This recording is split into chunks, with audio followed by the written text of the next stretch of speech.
Henry, please don't do this, Laura. My wife, married for 7 years, was getting ready to go out on a date. Henry, we've already discussed this. I'm going. He wants me, and I want him. You can just accept it. Is it worth getting divorced over him? Laura stopped applying makeup and turned to me. You know you won't divorce me. You know that if you divorce me, I'll get the house and the kids, and you'll have to pay alimony to me and child support. I'll make it so you can hardly see other women, and you'll still be paying me without getting anything in return. She went back to applying makeup. I was stunned that this was the same woman I had been dating for a year and married to for the past 7 years. All this time, she had been loving, respectful, and supportive. Now it seemed like it was all just a show. She was good.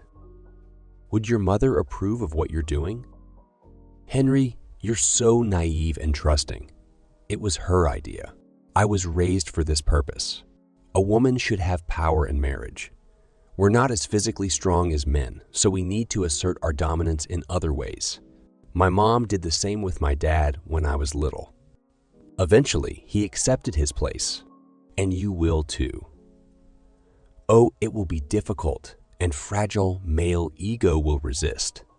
But in the end, you'll realize that the best solution is to just agree. She finished her makeup and adjusted her hairstyle. Laura was undoubtedly a beautiful woman. She was Armenian with dark skin and long, straight black hair.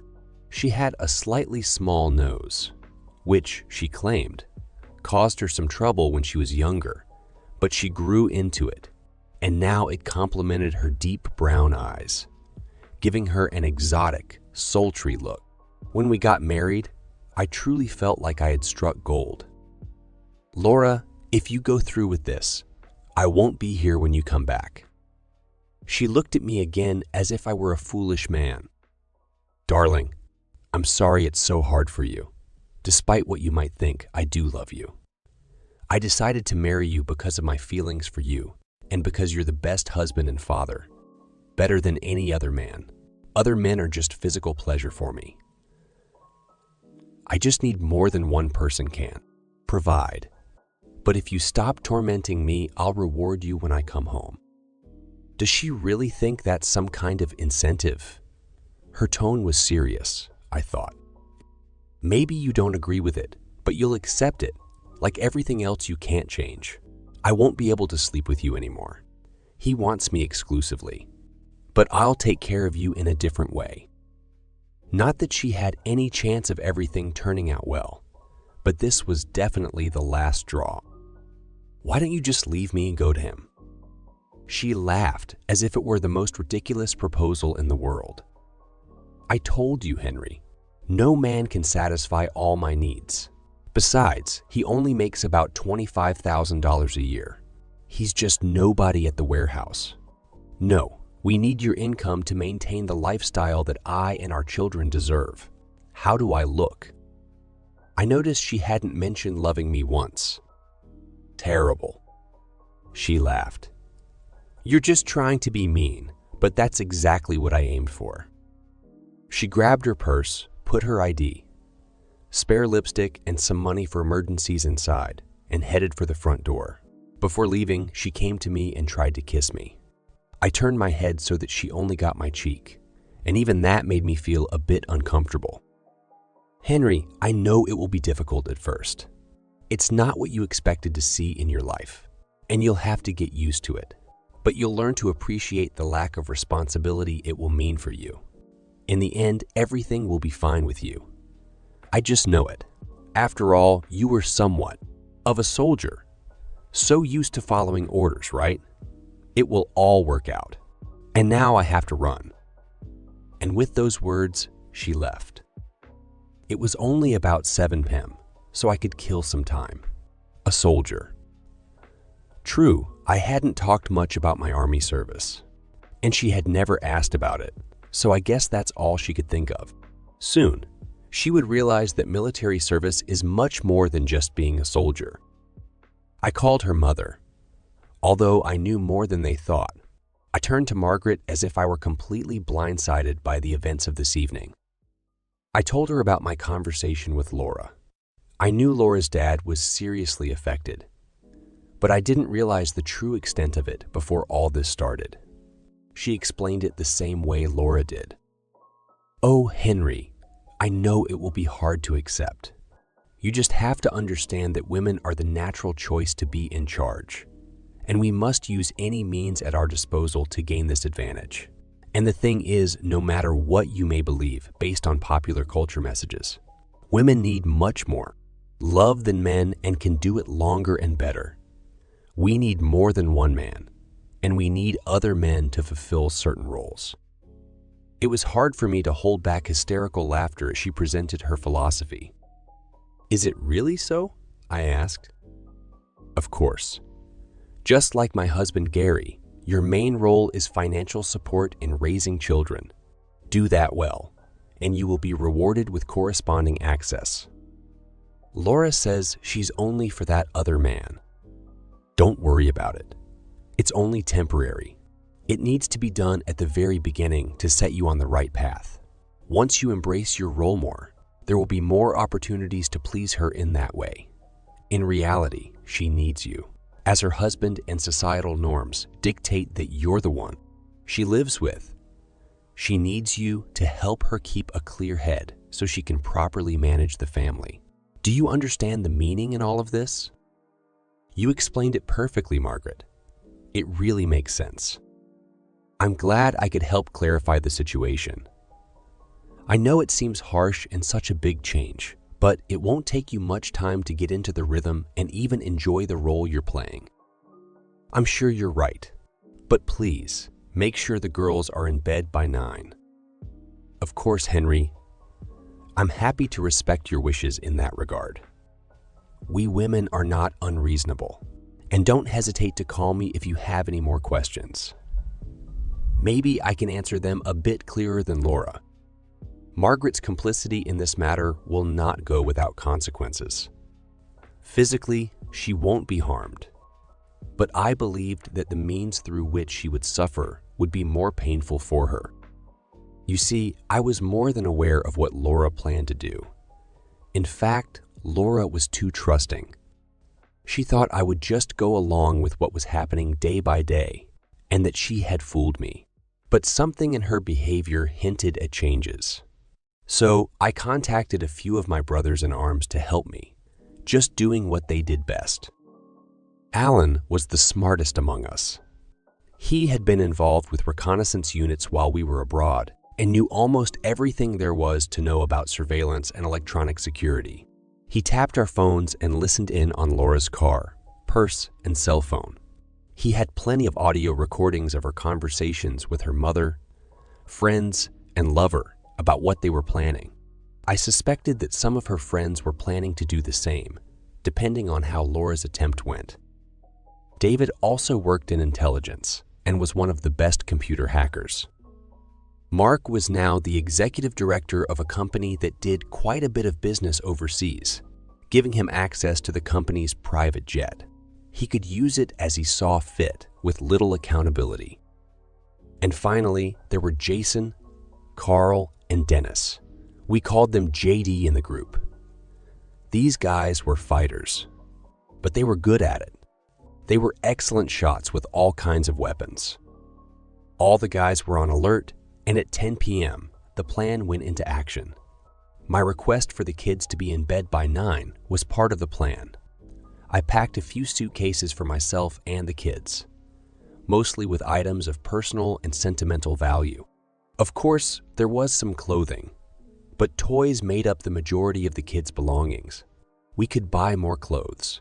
I loaded everything into the car and made one last trip to relatives. I stopped in front of Margaret and Gary's house. It was dark, except for the light in the living room, where Laura's parents were watching TV. I got out and found JD keeping an eye on the house.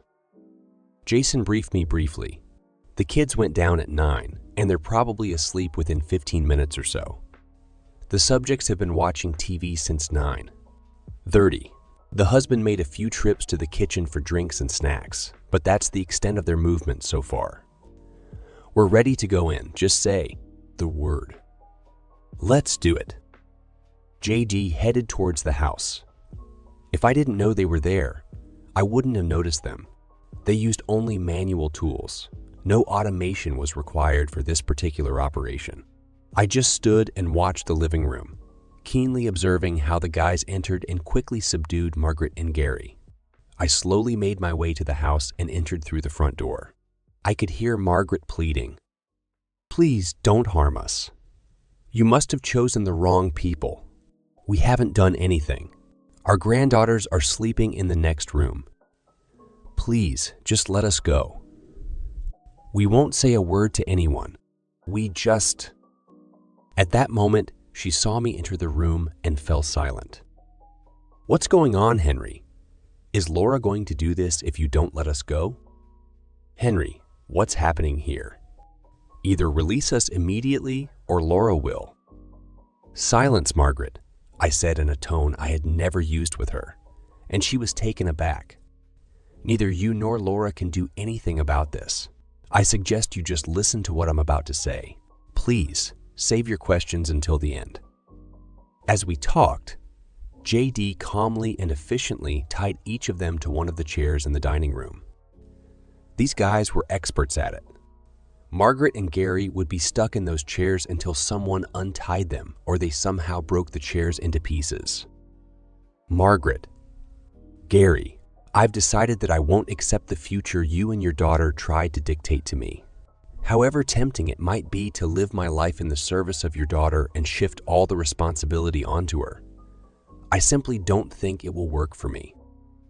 I was sure my sarcasm was evident.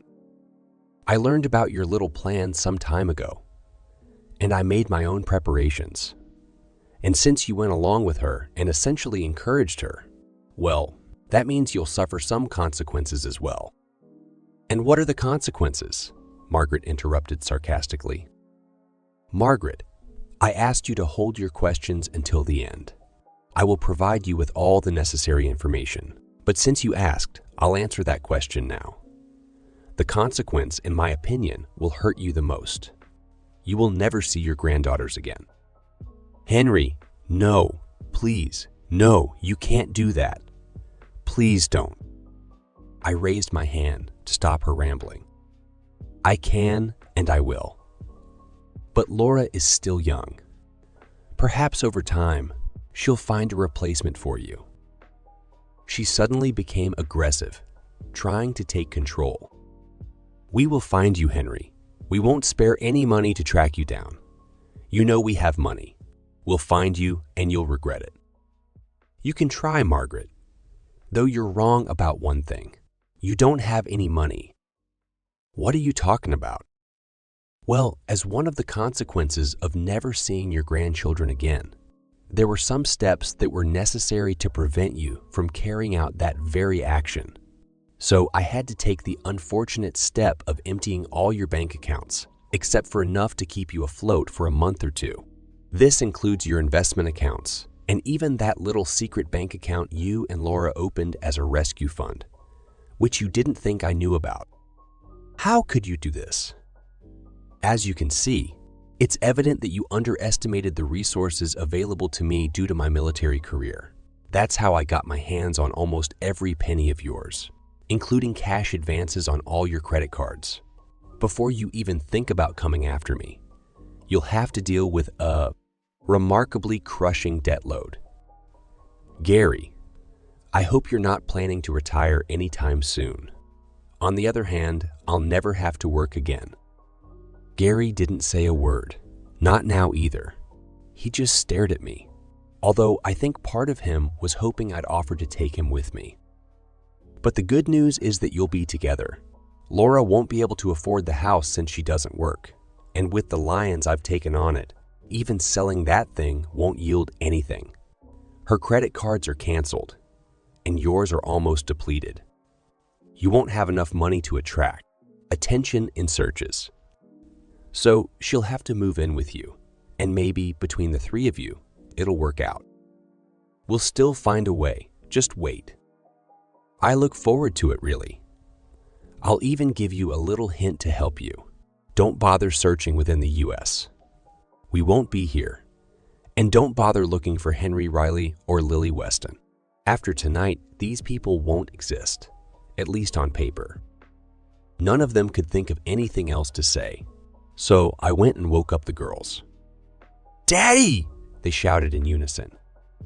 We packed their things, and I explained that we were going on a little trip. They seemed excited and mentioned that Mom must be excited too. We would get to that, but not right now. I went to the private airstrip where Mark's corporate plane awaited me. Jason would take my car to a local motel where I had registered to throw them off a bit. We boarded the plane and settled in. The girls were amazed at how much space they had, at least compared to a commercial plane, and for the most part, they could freely walk around and play. Information about our new identities awaited us on the plane. We had a few hours of flying ahead, and I took the opportunity to explain to the girls that something had happened, and we wouldn't see Mom, Grandma, and Grandpa anymore. We also talked about their new names and where we would be living. They were sad and cried until they fell asleep, but I was confident they would eventually adapt. They were still young. Laura. I finally got home from the date at 3 in the morning. It was just a date in the strictest sense. There was no romance or attachment. We met at a bar, had a few drinks, and then went back to his place.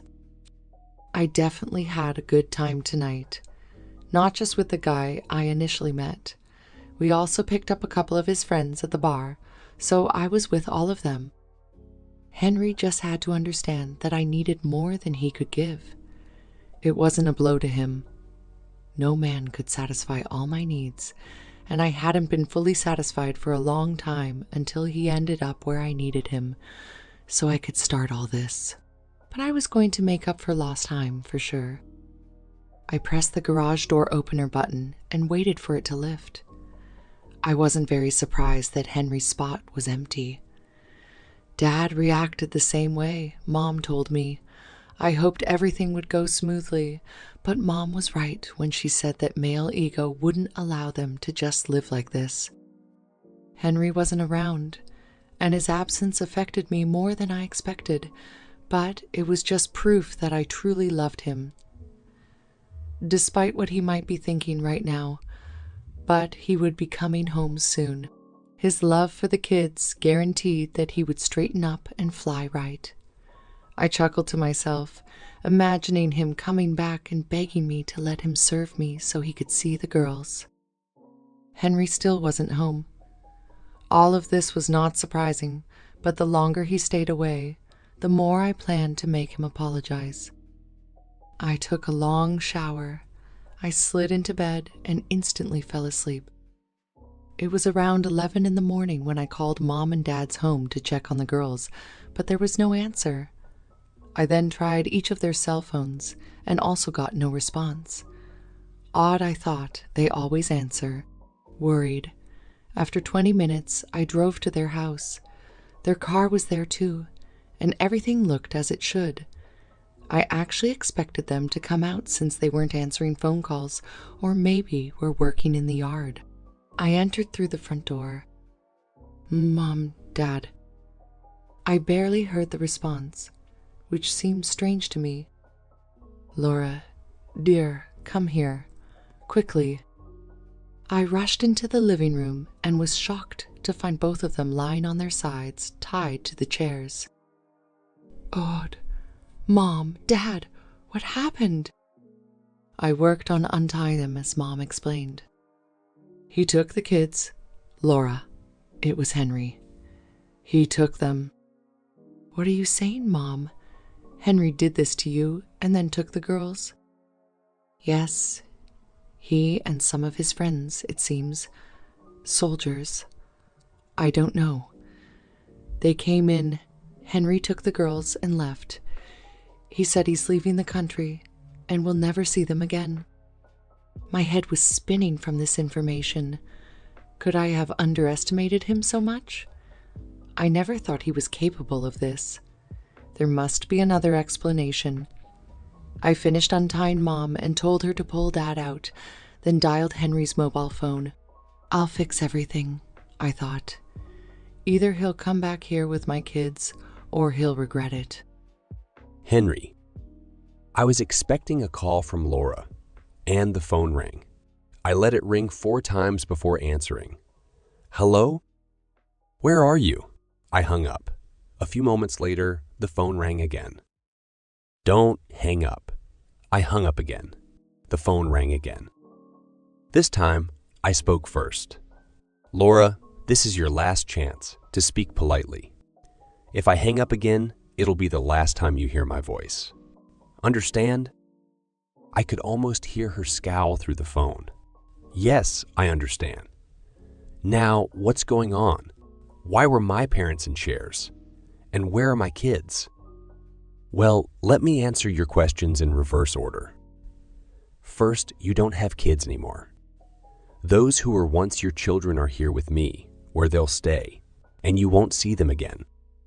No, that's not true. Watch your language, or I'll end this right now. I kept this line open only so we could talk one last time.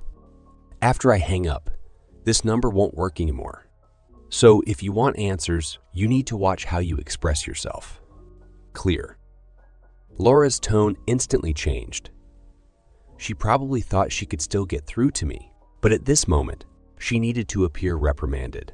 Of course, she was mistaken, but she didn't know that yet. Yes, I'm sorry. I'm just very upset. Imagine how I felt finding out that my parents and children disappeared. And imagine how I felt when I was told that I would have to support my wife while she sleeps with other men or deal with being denied children. None of this would have happened if you had stayed home instead of going to different guys, right? Yes, I was keeping an eye on you. I know exactly what you've done. Henry, baby, that's not what I meant. I was just trying to make you fight for me and show how much you love me. We've been married for 7 years. I don't have to fight for you anymore. Women just like to be reminded of how desired they are. That's all. That's not true, and you know it. Your mother explained everything to me. My role as the provider and children's educator. My reward if I do my job well, and all the other men who would serve to satisfy your needs. Well, now you're free to try to shift the blame to someone else. You were foolish to think I'd accept what you tried to pin on me. Henry, please forgive me. Just give me back my children. I'll do anything. Alas, Laura, you've shown your true colors, and that's it.